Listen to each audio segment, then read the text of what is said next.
हैदराबाद में 1 लाख अफराद की गुंजान आबादी। कच्चा किला के मकीन 15 दिन से बिजली सप्लाई रोकने पर शदीद कर्ब में मुब्तला हैं। सूरत हाल क्या है, इरफान आराई से जानते हैं।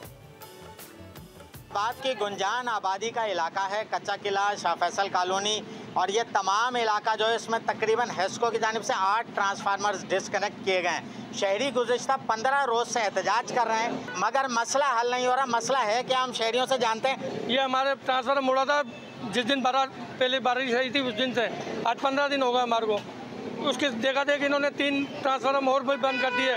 अभी इलाका हमारा बिल्कुल गुमसान अंधेरे में डूबा पड़ा है।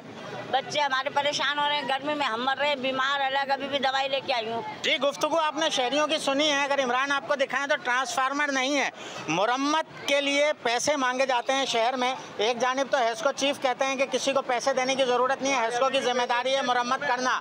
सूरत हाल बहुत ख़राब है जिसकी वजह से हेस्को के खिलाफ एहतजाज हो रहा है। जी, सब्सक्राइब करें और बेल दबाएं ताकि कोई खबर रह न जाए।